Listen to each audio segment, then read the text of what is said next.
Hey everyone, welcome back to my channel. So today's video I am sharing a DIY umbrella stand slash planter. We have been spending so much time outdoors and really loving all of the sunshine that we're having, so this was the perfect DIY for this week. If you guys are not yet following me on Instagram, head on over and find me at Valerie Aguiar, and with that, let's jump right in. So I came across this planter from a girl on Instagram. I will link her handle down below, Making Highview Home. Her name's Jenny, super sweet girl. So she shared the umbrella stand little hack, but I kind of had a different idea once I got to Home Depot. I kind of wanted some type of lid or top on it that I could potentially make a planter. So there's a couple different ways you can do this, but I'm going to show you the way that I came up with for adding the planter on top, and then I will also share the brilliant umbrella stand hack as well. So this is a resin pot from Home Depot. You can check out homedepot.com and see if they have them in your store, or you can use any planter of your choice. It just has to be a bit on the larger side. I really wanted the versatility of the planter and umbrella stand, so I wanted the flowers to be able to be removable. So I came up with the idea of using this saucer as kind of like a lid or like a cap, and it fit on there like a glove.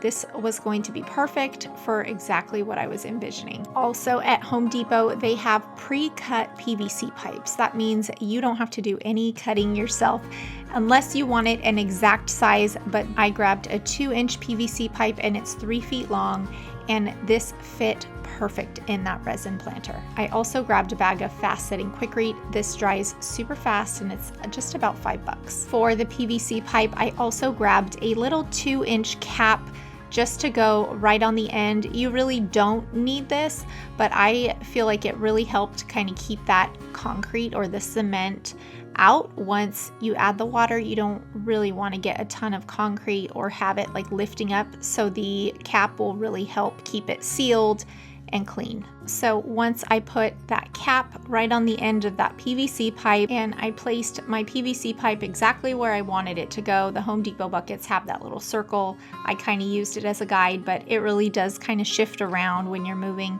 stuff. Just make sure that you put your PVC pipe in first before adding your concrete and water. You definitely want your pole to be placed in place before you add your water. And once that PVC was set where I wanted it to go, I had the concrete in there, it was time to add my water. So I went ahead and added the water, and there really is no consistency or anything with this. It's, you know, just enough, kind of a thick milkshake type consistency, but I really didn't even mix mine that good. I just use like an old broomstick that we have, and I made mine just about halfway. I didn't want it too heavy, but I definitely wanted to hold that PVC in place. Once you add the weight with the umbrella, you definitely don't want it, you know, shifting around.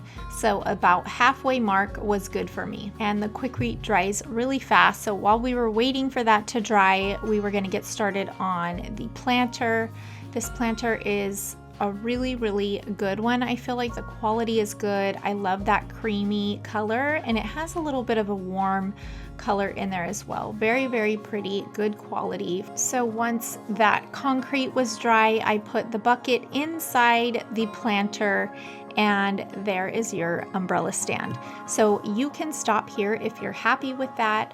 I really wanted to make mine into a planter, but if you are totally comfortable with this, you can stop. I really wanted this to kind of double as a planter, but also a removable umbrella stand. So this saucer is from Home Depot. It's an 18-inch saucer, and like I said, it fits perfectly in that planter. So I just gave it a quick coat of Rust-Oleum Painter's Touch in flat white, and I'll be honest, this did not stick very well to this saucer. It is a little bit scuffed up already. It kind of comes off easy, which I'm not really that worried about.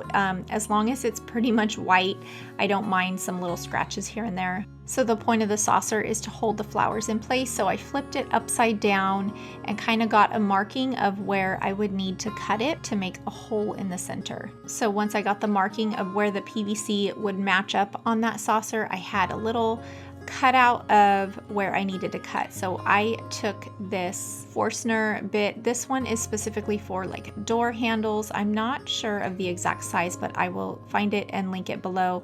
But this just goes right onto your drill and it makes circles or holes in things. So it's very easy to use, and it just cuts a circle right on that center where I needed it to go. And once I had that hole right in the center of that saucer, I placed it right on and it fit like a glove.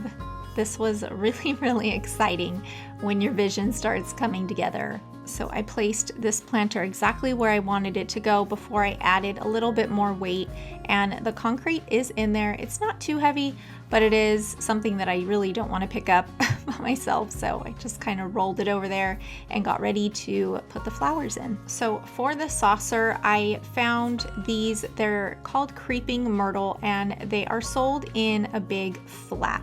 So they're not individual flowers, they're almost sold in like a big tray, and they have a ton of different options at Home Depot. They have lots of different mosses, and they're technically used for ground cover, so they don't need something that's really, really deep. They just need the dirt that they're in. That moss one was really, really cool, a little bit more of a modern look, but still super neat. So I wanted to put these right in the top there, and by keeping the dirt and everything intact, I feel like they'll do really well. It is a little bit more shallow, so they probably do need to be watered every day and very frequently.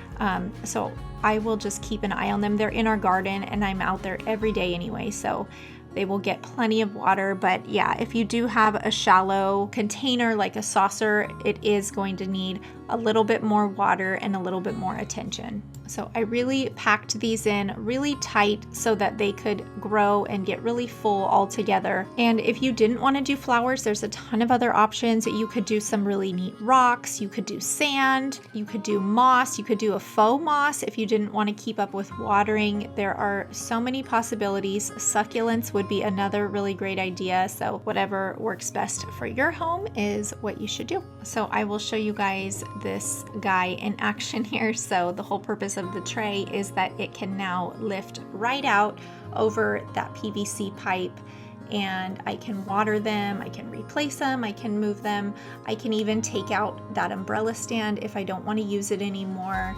I wanted to do this just so that it wasn't completely stuck as an umbrella stand, but I really like this versatility. And then I can pop it right back on, and I had to make sure that I wasn't squishing any of those leaves or little vines. But yeah, it pops right back on and sets right on there. Another idea, if you didn't want to do flowers, is you could leave it as a table and kind of set your book or your drink or whatever up there. But now it was time to put the umbrella in and see it all come together. I found this umbrella at Walmart. It was just about $30, and it's a 7.5 foot, and it is so cute. Of course, I will link it and everything else down below for you guys. But yeah, now it's just time to sit back and enjoy this space. I am working on this little outdoor patio right next to our garden that we recently redid. If you guys haven't caught that video, I will link it here. But yes, I love this little patio. We have so much fun out here already. It's only been a couple weeks, but we are really, really loving having this extra space outdoors, and it's so pretty. It just feels so nice. And the other night we were out there and there was baby hummingbirds. So we're so excited. We love watching the birds, especially in the evenings. Yeah, so we're just really loving this space. So I hope this video inspired you to try a new DIY. Don't forget to say hi in the comments. We always love hearing from you guys. And with that, we'll catch you next time. Thanks for watching.